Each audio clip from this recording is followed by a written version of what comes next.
إن الحمد لله نحمده ونستعينه ونستغفره ونعوذ بالله من شرور أنفسنا ومن سيئات أعمالنا. من يهده الله فلا مضل له ومن يضلل فلا هادي له، وأشهد أن لا إله إلا الله وحده لا شريك له، وأشهد أن محمدًا عبده ورسوله. يا أيها الذين آمنوا اتقوا الله حق تقاته ولا تموتن إلا وأنتم مسلمون. يا أيها الناس اتقوا ربكم الذي خلقكم من نفس واحدة وخلق منها زوجها وبث منهما رجالا كثيرا ونساء، واتقوا الله الذي تساءلون به والأرحام إن الله كان عليكم رقيبا. يا أيها الذين آمنوا اتقوا الله وقولوا قولا سديدا يصلح لكم أعمالكم ويغفر لكم ذنوبكم، ومن يطع الله ورسوله فقد فاز فوزا عظيما. أما بعد، فإن أصدق الحديث كلام الله، وخير الهدي هدي محمد صلى الله عليه وعلى آله وسلم، وشر الأمور محدثاتها، وكل محدثة بدعة، وكل بدعة ضلالة، وكل ضلالة في النار. ثم أما بعد، بايغدانمان بنيجكانمان خوای گەورە فەرمێ قد أفلح المؤمنون الذين هم في صلاتهم خاشعون. سەرفەرازی تەواو تەنها بۆ بڕوادارانەیە کە لە نوێژەکانیانە زۆر بەڕێک و پێچی هەڵس و کەوتی تیاکەن و واتە ئەو پەڕێز و ئارامی و پێویستیەکانی نوێژ وەکو خۆی دەبەن بەڕێوە. أول ما تفقدون من دينكم الأمانة. لروايتك الخشوع. یەکەم شتێکە لە ئومەتی منە هەڵەگیرێ ئەوەیە کە زەلیلی وەستانی نوێژەکانیان پێوە دیار نابێ. وەکو حوذەیفە فەرمێ یوشیک ئەن تەدخل مەسجد جەماعە فلا ترى فيهم خاشعا. نزیکە لەوەی بچیتە مزگەوتێکەوە کە نوێژی تیاکرێ تەماشای ڕوخسار و شێوەی وەستانیان بکەی هەستەکەی زەلیلی وەکو پێویست دیار نییە پیانەوە بۆ خوای خۆیان تەبارەکە وتەعالا. پێویستە ئینسان لە نوێژەکانیدا دڵ و دەرونی و هەروەها جەستە و لە شولاری ئارام بێ بۆ خوا ئەو پەڕێز بنوێنێت، چونکە تۆ دەچیتە بەرامبەر مرۆڤێک تەشبیه نەبێ. ئەگەر مەقام و پلە و پێگەیشی بەرزی هەبێ ئەو پەرتەواضوعی خۆت و خۆ بەکەم زانینی خۆت لە قسەکانتە لە شێوازی هەڵس و کەوتە دەرئەبریت بۆ بەرامبەر. هەرەوە پێویست نییە لە شولارت وەستا بێ لە نوێژا و کزۆڵەیت پێوە دیار بێ. وەکو حوذەیفای فەرموو ئەعوذ بالله من خشوع النفاق. پەناگرم بەخوا لەوەی کە منافقانە بوەسم لە نوێژدا. وتیانەوە چۆنە؟ فەرمووی لەوەدایە کە تۆ جەستە و لە شولارت ڕێک وەستاوە بەڵام بەدڵ زەلیل نیت بۆ خوا، ڕێزی تەواوی تیانیە لە دڵتا بۆ خوای خۆت لەبارەی لا کاتی نوێ ئەنجامدانی ئەم نوێژە پیرۆزەیە. بۆیە ئیمامی عومەر پیاوێکی بینی لە نوێژەکەیدا ملی خوار کردبووە، فەرمووی یا صاحب الرقبة الخشوع خشوع القلب لا خشوع الرقبة. ئەی ئەو پیاوەی ملت خوار کردووە لە نوێژدا، خشوع و خۆ بەکەم زانینی تۆ لەوەدا نییە، بەڵکو لەوەدایە لە ناخی دڵتا تۆ خۆ بەکەم زانبی بۆ خوای خۆت تەبارەکە وتەعالا. پێغەمبەری عەزیز عەلەیهی سەڵات وەسەلام لە نوێژەکانە مەرجەکانمان پێڕاگەێنێەوە فەرمێ هەر موسڵمانێ دەست نوێژ جوان بشوە و هەستێ دوو ڕکەعات نوێژ بکە وفرغ قلبه لله، هەموو خەیاڵێک لە دڵی دەرکا بۆ خوا. لە ڕێوایەتی دووەم فەیعلەم ما یەقول، تا باش ئاگای لە قسەکانی بێ بەرامبەر خوای خۆی چۆن دەدوێ و گفتوگۆ چۆن دەکات. ئەو جار انصرف من خەطیئەته کەیەومی وەلەدەته ئومه، کە سەلامە داتەوە وەکو ئەو ڕۆژەوایە کە لە دایک بووە هیچ تاوانێکی بەسەرەوە نەماوە بەڵام بەو مەرجە. وهروها فەرمێ من تەوەضەئە نەحوە وضوئی هذا، هەر کەسێ وەکو من ئاوها بەو شێوەیە دەست نوێژ بشوە پاشان یوسەلی ڕکعەتەین دوو ڕکعات نوێژ بکە بەڵام بەمەرجێ لا يحدث فيهما نفسه، قسە لەگەڵ خۆی نەکا لە کاتی نوێژەکەیدا، لە خەیاڵی دڵی خۆیان بیر نێنێتەوە مێشکی خۆی، شەیتان نییە و خۆتی نوێژەکە بە دوور و درێژ ئەزانێ، خەیاڵێک دەخاتە مێشکی وەختی ئەزانێ نزیکی سەلامە. لا يحدث فيهما نفسه، قسە لەگەڵ خۆت نەکەی لە ناو نوێژە، خەیاڵ نێنیتەوە بە بیری خۆت. ئەو جار ئەگەر وابی غفر الله له ما تقدم من ذنبه، خدا لە تێکڕای تاوانەکانی پێش و خۆش دەبێت. وهروها فرمي ما من امرئ مسلم تحضره صلاة مكتوبة هر مسلمان نوێژێکی فەرزی لێ بێتە پێش دەست نوێژێکی جوانی بۆ بشوا فيحسن ركوعه وخشوعه وسجوده ڕکوعەکەی ڕێک و پێک بێ و سجودەکەی و وەستانەکەی و زەلیلی دەربڕینەکەی بۆ خوا و ڕێزەکەی تایە وەکو پێویست بێ ئەو جار كانت كفارة لما قبلها من الذنوب دەبێتە هۆکاری سڕینەوەی تاوانەکانی پێشخۆی. ما من مسلم يتوضأ هر مسلمان جوان دەست بشوات فيصلي ركعتين دوو ڕکعات نوێژ بکە بەڵام بەمەرجێ مقبل عليهما بقلبه ووجهه بەڕووی ڕووی لە نوێژەکەی بێ بە دڵیشی تەنها و تەنها ئاگای لە نوێژەکەی بێ و خەیاڵی بە هیچ لایەکە نەڕوا إلا وجبت له الجنة بەهەشتی بۆ مسۆگەرە بەو دوو ڕکاتی کە بەو شێوەیە ئەنجامی بە. والخاشعين والخاشعات ئەو پیاوە ئافرەتە مسلمانە نوێژ خوێنانەی کە زۆر و پێویست لە نوێژەکانیان بە ئەنجامەگەێنن ئەوانە أعد الله لهم مغفرة وأجرا عظيما خدای گەورە لێ خۆشبوونی تایبەتی بۆ ئامادەکردو نوێڕا لەگەڵ بەدەستهێنانی پاداشتی یەکجار گەورە و مەزن. بۆیە ئیمامی سەهلی توستوریە فەرمی هەر کەسێ بە ئەو پەر ئەدەبەوە بەرامبەر خوا بۆسێ لە نوێژدا دڵنیابێ کە ئینشاءالله وەساویسی شەیطان تەئسیری تیا ناکە. ئەمی جواکە کە پێویست بێت ئێمە سەرەتا خۆمانی بۆ ئامادە بکەین. عادی کوڕی حاتەمە فەرمیە سوێن بەخوا کاتی هەر نوێژێ هاتبێ إلا وقد أخذت أهبتها له إلا پێشتر من خۆم بۆ ئامادە کردووە یعنی 5 دقە 10 دقە پێشەوە وازی لە هەموو شتی هێناوە خوا ئامادەکردن بۆ ئەم نوێژە چکەمە لیقای خوایست. ئیمامی شعبی فەرموو ئەرێ باشە ئێوە هەتا بانگتان نەکەن ناچن بۆ مزگەوت الله حي على الصلاة وەرن بۆ نوێژ نەجاش والله من پێشەوەی بانگ بکەن لە مزگەوت مۆجودە. سعیدی کوڕی موسەیبە فەرمێ سوێن بەخوا 30 دانە ساڵ کاتێ بانگیاومە لەناو مزگەوتا بوو. هەوهایە لەبەرەوە پێویستە تۆ خۆتی بۆ ئامادەکەی پێش وەخت بۆەوەی ئەنجامدانەکەی ئینشاءالله وەکو پێویست بێ. پێغەمبەری خوا عەلەیهی سەڵات وسەلام فەرمێ ئوسکونە فی الصەلاة ئارام و بێجوڵە بن لە کاتی نوێژکردنتانە. معقول نییە تۆشی بەرامبەر بەڕێزێ ناتوانانی ئەو نەبجوڵی بەملا بەولایە دەست هەیە مەسەلەن دەستی زۆرە جوڵێنێ لە نوێژە خۆیە خوڕێنێ ڕیشی چاگەکە نازانم چی چاگەکە کاکە تۆ لەگەڵ خوای خۆ تاوەستاوی تەبارەکە وتەعالە ئوسکون ئارام بە بێجوڵە بە خواوایە بێت تەبارەکە وتەعالە حتا لە سجوودا لە ڕکوعە نەبێ پەلە بکەی حتا تەطمەئینە جالیسە دانیشی لە بینی ڕکوع و سجوودا بە هیچ پەلە مەکە بۆ سجوودی دووەم بإستراحة حتى يرجع كل عظم حتى همو يسقاني دشتو شيني خوي حركاتي نوێژ هەمووی بە تەوازونە حتى أعطي كل سورة حظها من الركوع والسجود هەموو سورەتێ بێ بەشی خۆی بێتێ لە ڕکوع و سجود. یعنی چی؟ یعنی ئەگەر تۆ سورەتێکت خوێن 2 دقەت پێچوو پێویستە لە ڕکوعیشا 2 دقە بوەسی ئاوایە ئەسڵەکەی لە سجودیشا 2 دقە بوەسی ئەگەر بتوانی. وهروەها هەموو خەیاڵێک قەدەغەیە لە کاتی نوێژە ئیلا یەک خەیاڵ نەبێ. اذكر الموت في صلاتك یادی مردنت بکەرەوە لە نوێژەکەت فإن الرجل إذا ذكر الموت في صلاته حري به أن يحسن صلاته. هەر کەسێ ئەگەر خەیاڵی مردن و یاخود مردنی خۆی بکاتەوە لە نوێژەکەیدا پاڵ نەرە بۆی جوان نوێژەکانی بەنجام بگەێنێ. تا توانی ڕۆحی نوێژ لەکوایە حتى تعلموا ما تقولون حتى تەواو حاڵی بن لەو قسانەی کە ئێوە وەکو گفتوگە لەگەڵ خوای خۆتان دەیکەن ئاگاتان لە قسەکانتان بێ. ئەگەر ئاگان لێ نەبێ و خەیاڵ برد بێتی خۆشت نازانی چی دوتووە.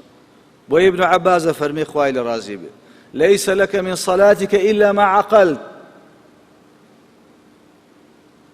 تەنها ئەوەی ئاگال لە خۆ بووە نوێژ بۆ نووسرێ ئەوەی ئاگال لە خۆ نەبووە نانووسری.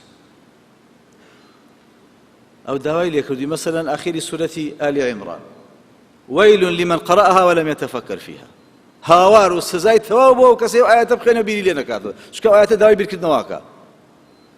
ئایا تۆ خوێنی بیرەکەی تۆ هەر ڕووی خاتە دەبێ بزانی. وەکو ئیمامی عەلیە فەرمێ لا خير في قراءة لا تدبر فيها خێر نییە لە هیچ قورئان خوێنیەکە ئەگەر تێفکرین و لێوردبوونەوە و حاڵی بوونی تیا نەبێ. پێغەمبەری خوا عەلەیهی سەڵات وسەلام فێری کردوین سورەتەکان بە درێژ نەخوێنین. كان يقوم بسورة فيرتلها حتى تكون أطول من أطول. سورەتێکی بخوێندایە ئەوەندەی درێژ دەکردەوە هەتا دوو هێندەی خۆی زیاتر درێژ دەبوو. إن المصلي إنما يناجي ربه فلينظر أحدكم بما يناجيه. نوێش خوێن چپە لەگەڵ خوای خۆی دەکات گفتوگۆکەی. زۆر باش وریابن بزانن چۆن گفتوگۆ لەگەڵ خوای خۆتانەکەن تەبارەکە وتەعالە. چونکە خوای گەورە وەڵام تاتەوە لە نوێژە کە تۆ دەڵێی الحەمدولله رب العالمین، سوپاس بۆ خوای هەموو جیهانیان. خوای گەورە فەرمێ حەمیدەنی عەبدی، عەبدەکەم سوپاسی کردم. کاڵێ الرحمن الرحیم، ئەی بەخشندەی میهرەبان. خوا فەرمێ ئەثنا عەلەیە عەبدی، ستایش مەکا بەندەکەم. کاڵێ مالیکی یەومی الدین، ئەی خاوەنی ڕۆژی کۆتایی. تۆ لەگەڵ چیا قساکەی؟ لەگەڵ خاوەنی ڕۆژی کۆتاییە. ئەبێ وریایم قسە نەبی. خوای گەورە فەرمێ مەجەدەنی عەبدی، عەبدەکەم بە گەورەم دەزانێ. ئەگەر عەبدەکەی وتی ئیاکە نەعبود و ئیاکە نەستەعین، خوایە بەڵێن بێ تەنها تۆ پەرستین و تەنها داوای هاوکاری و یارمەتی لە تۆکەین. خوای گەورە فەرمێ ئەمە لێ نێوان من و بەندەکەمایە، لێرە بەدواوە چی داواکە ئەیدەمێ؟ چی داواکەین؟ ئیهدینە الصراط المستەقیم. خدایە بمانگەێنە بە کاروانی پیا و ساڵحان و شەهیدان و ڕازگۆیان و پێغەمبەران، بمانخەرە نێو ئەو کاروانە پیرۆز و بەڕێزەی بەهەشت.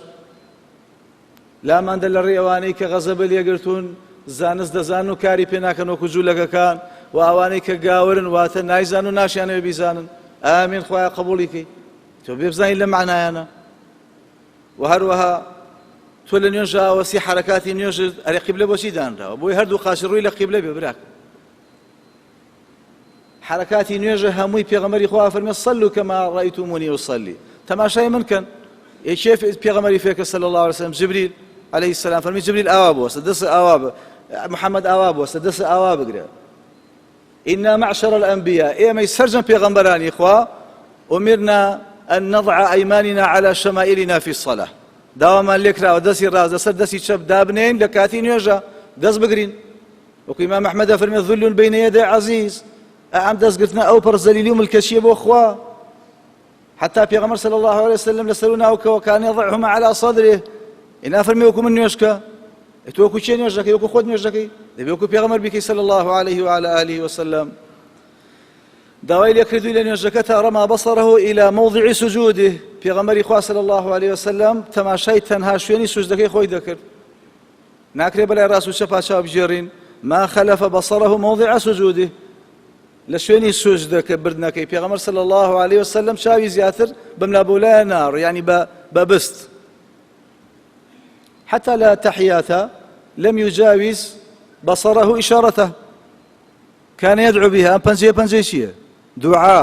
خەتیب چۆن دوعاکە؟ ئاوها. ئەی تۆ چۆن دوعاکەی لە تەحیات؟ ئاوها.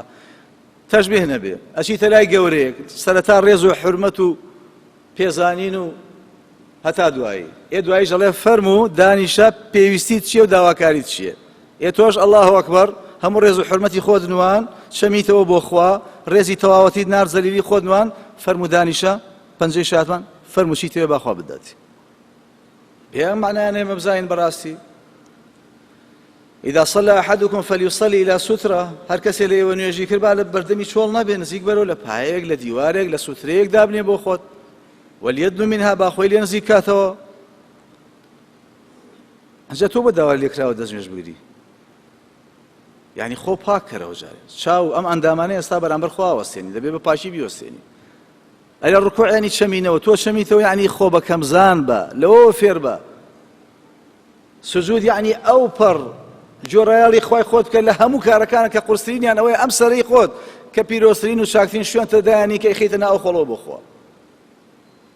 ئەمجا فێری کردووی ذیکرەکان تۆ کە سەلامەیی تۆی ماڵێ خوا قبوڵی کە. دەی پێ سەمای فێر نەکردووی؟ ئەفەرمێ سێ جار بڵێ ئەستەغفر الله. تۆ تاوان نەکردووە یان نوێژە کردووە؟ نوێژە کردووە. ئەی بۆ فەرمێ ئەستەغفر الله ئەستەغفر الله ئەستەغفر الله اللهم أنت السلام ومنك السلام. داوای لێ خۆشبوون کە ئەم نوێژە وەکو نوێژ بوو. حەقی سزاتە. ئاوایەتە بەردەمی خوا. ئاوا وەستی. ئاوا نوێژەکە. ئێمە نوێژە ئەسڵەن. هەبەرەوە سەیرەکەی ئیمامی ئەبوبەکر خوای لە ڕازی بێ سەحابیەکان جاری وایە نوێژیان کردووە لایەکی مزگەوت پایەیەک لە ڕیوایەتێکە ڕووخاوە نوێژی خۆی نەبڕیوە. ئیمامی مەروەزی زەردەوڵەیەتی بە دەموچاوی خوێن هاتووە خوارە نەیبڕی، وەڵای ئەمە جیزەکەی بەلامانە بێ احتیمالە بیبڕی. ئیمامی بوخاری حەفەز زەردەوڵە پێوەیە، ئێمە یەکێک بەس. يعني ئەمە نوێژی ئێمە لەگەڵ نوێژی ئەو پیاوچاکان جاورە بۆ سەحابە جاورە بۆ پێغەمبەر صلی الله عليه وسلم.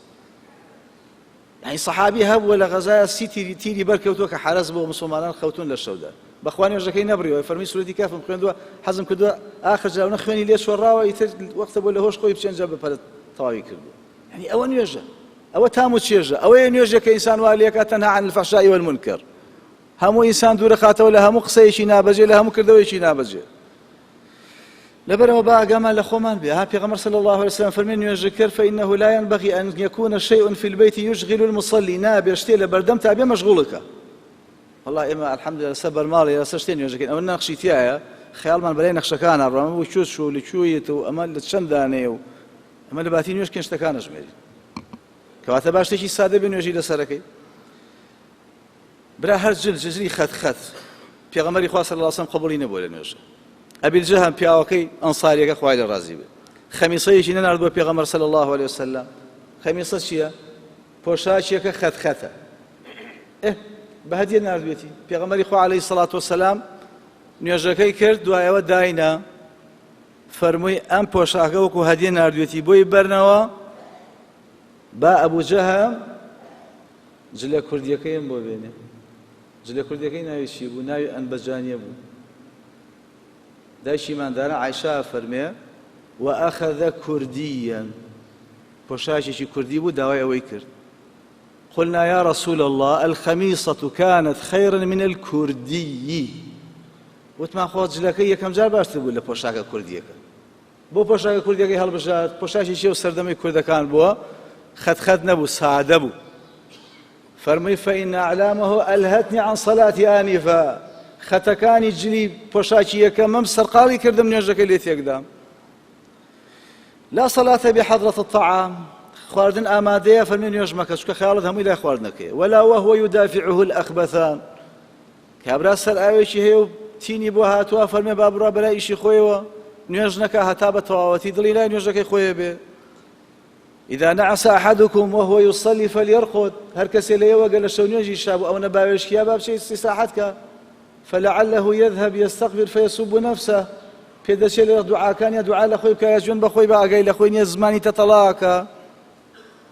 فێری کردووی چاتە مزگەوت تەماشای کرد لە بینی دوو پایەیە حەبلێک ڕاکێشاوە فەرمیێم حەبلەی کێ وتیان قوربانەوە هی زەینەبی خێزانتە ئەوە شەو نوێژەکە لە شەو نوێژایەتی کە توانای نامێنێ دەستی پێوە ئاگرێ حەبلەکەی پچڕاند فەرمی لیوصلی ئەحەدوکم نشاطە هەر کەسێ لە ئێوە با بە جوورەی توانای خۆی نوێژەکەی بکە فەئیدا فەتەڕە فەلیەرقد توانای نەما با پاڵکەوێ و هەروەها فێری کردوین لە نوێژ دەست نەجوڵێنین سەحابیەکان لەبەرەوەی ناو مزگەوت خۆفەرشی تیان نەبوو لم بوو چەوە وردە بوو کە خۆر لێدا ئەوە نەگەرم بوو هەندێک جار سەحابیەکانە فەرمێ دەستێکمان لێیە بۆی فێنچی کەینەوە یاخود کە سەرمان بەرزە کردەوە هەندێک چەوە وردە بەناوچەوانمانەوە دەمایەوە زۆر گەرم بوو ناچار ئەوەیەکمان لێکرد لامانە برد پرسیارمان کردی پێغەمبەری خوا ئێمە شتێکی وامان تووشە بێ فەرمی لا تسمح وأنت تصلي لا تمسح وأنت تصلي دەست نەدەیدە و شەو لەمەی بەردەمە لە کاتی نوێژ ناوچەوانیش نەسڕی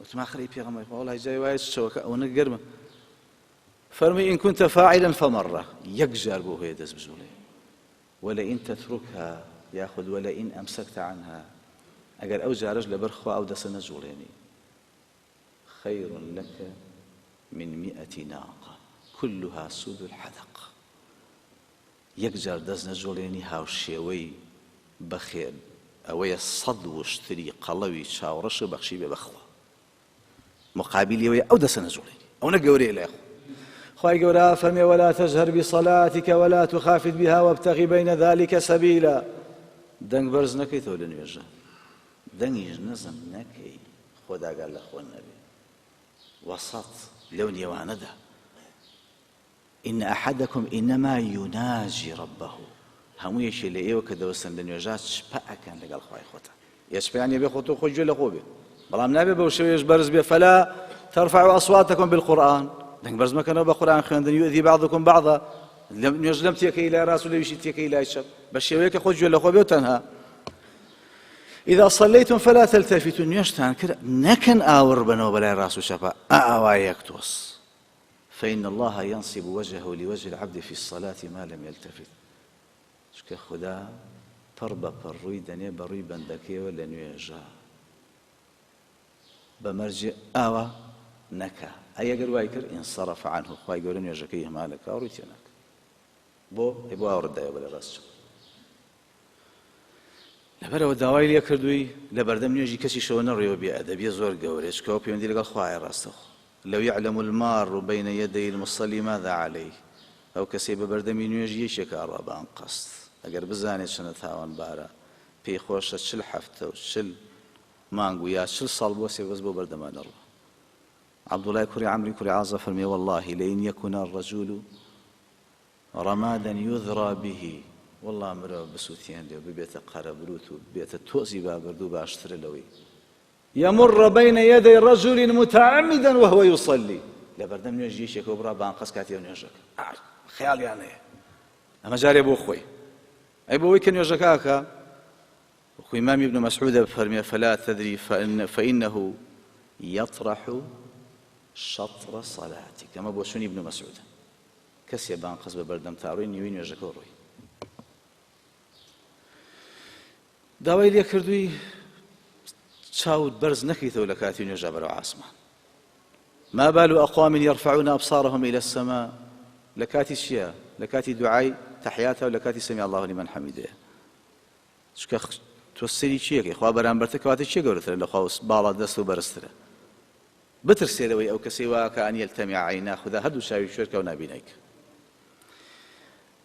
پێشەوەی بەرامبەر خوای خۆت پەیوەندیەکە بگریت واتە نوێژ بکەی ئاگال لە تف و بەڵغەم بێ بەرەو ڕووی قیبلە إذا كان أحدكم يصلي فلا يبصق قبل وجهه فإن الله قبل وجه المصلي إذا صلى نكت أو خاطنا من بات فيك بلو قبلة شك خدا لروتان دايا لرواية دوام فإن ربه بينه وبين القبلة لن يوان تو قبلة دا خدا هي تبارك وتعالى شنك من تفل تجاه القبلة هركس يتفير قبلة هالدا آسا مزقود نهامي برو قبلة أستاذ تفير برو مزقود برو قبلة هالدا جاء يوم القيامة وتفلته بين عينيه لقيامته بلغ متفقيد النسواني خواتي لبروا بيوت باش وديابي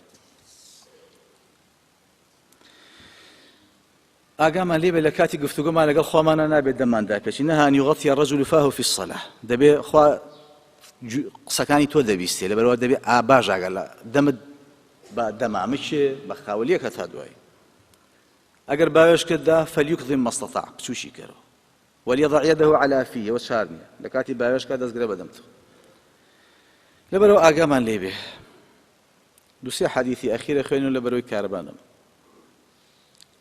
أقال لم هرشان به صعبدني ولا قلتو إيدي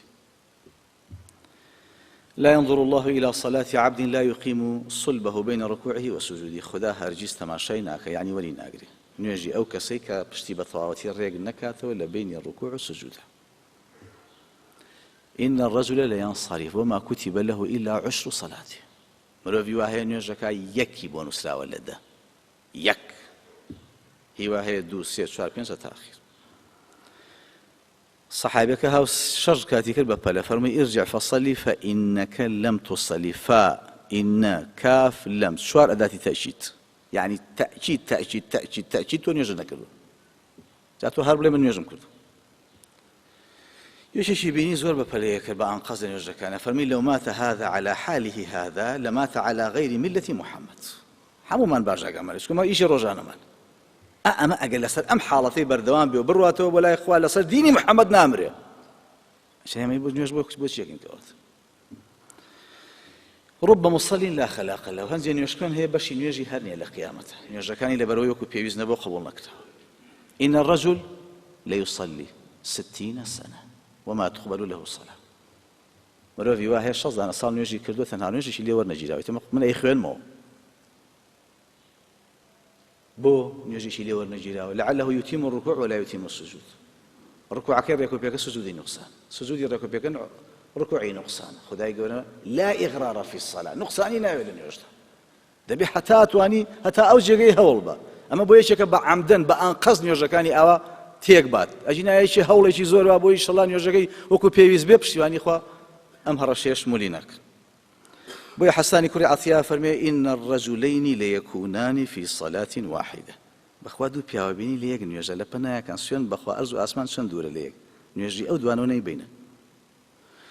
آخر قسەمان حەدیثەکەی پێغەمبەر صلی الله عليه وسلم إن الصلاة ثلاثة أثلاث نوێژ سێ بەش الطهور ثلث دەست نوێژ بەشێک الركوع ثلث ڕکوع بەشێک السجود ثلث سجودیش بەشێک من أداها بحقها هەر کەس ئەو دەست نوێژەی مەزبوط بێ ئەو ڕکوع و سجود وەستانەی مەزبوط بێ قوبلت منه صلاته نوێژەکەی لێ وەرەگیرێ. ئەگەر نوێژەکانیشی قبول کرا قوبل منه سائر أعماله تێکڕای کارەکانی تەمەنی وەرەگیرێ چونکە هەمووی وابەستەیە بە نوێژەکەی. ئەگەریشی ئەمانەی نوقسان بوو ردت عليه صلاته نوێژەکەی دێتەوە بەسەر چاویە. ومن رد عليه الصلاة رد عليه چی قیروسیە نوێژەکەی سائر أعماله چی کردەوەکانی تریشی هێ دەدێتەوە بەسەر چاویە لە بەرەوەی هەمووی وابەستەیە بە نوێژ. بۆیە پێغەمبەر فەرمووی خوایە پەناگرم بە تۆ من قەلب لا یەخشع پەناگرم بە تۆ لە دڵێکە لە کاتی نوێژە ئارام نەبێ و بەتاڵ نەبێ لە هەموو خەیاڵێک و تەنها ئەدەب و ڕێز و خۆ بەکەمزانین و ئارامیتیان نەبێ بۆ تۆ. یا ڕەبی خوایە داوا لێکن بەخاتی ناوە جوان و سیفەتە بەرزەکانە هاوکاریمان بێ لە نوێژەکانمان. یا الله ئەو نوێژە بکەین کە تۆ پێ قوبوڵە. یا الله ئەو نوێژە بکەین کە جبریل عەلەیهی سەلام فێر کردووە ئەویش پێغەمبەری فێر کردووە ئەویش سەحابەکان ئەویش داوای لێ ئێمە کردووە ئێمە جوان نوێژکەین. یا ڕەبی خوایە دیکر و شکر و عیبادەتی جوانمان پێشکەشکەیت و بەنسیبمان کەیت و لێمان وەرگری. یا ڕەبی خوایە لە هەموو گوناه و تاوان و کەم و کورتیە پارێزراومان کەی. یا ڕەبی خوایە ئەوەی نەخۆشە داوای لێ کردوین خوایە شیفای بێ. یا الله شیفای بێ. یا الله شیفای بێ. یا ڕەبی ئەوەی قەرزارە خوایە قەرزەکەی بۆ بیتەوە. ئەوەی گرفتارە لە گرفتاری ڕزگاری کەی. یا ڕەبی خوایە ئەوەی دروڵاتی پێی شاد کەی. ئەوەی هەر کێشەیەکی هەیە بۆی چارەسەرکەی. یا الله بەخاتی ناوە جوانەکانە ئەم ڕوخسارە جوانانەی هاتوونەتە مزگەوت خوایە مزگەوتەکان هەردەموا قەرەباڵغ بێ لە دوای ڕەمەزانیش. یا ڕەبی خوایە یارمەتیمان بەی هیدایەتمان بەی سەرکەوتومان کەی دژ بە شەیطان و دژ بە حەج و ئارەزوەکات شەوتەکانی خۆمان. یا ڕەبی خوایە تاعاتمان قبول کەی لە سزاکانی ناوگۆڕ و دۆزەخ پارێزراومان کەی بە بەهەشتی بەرین شادمان کەی. آمین آمین و آخر دعوانا الحمد لله رب العالمين.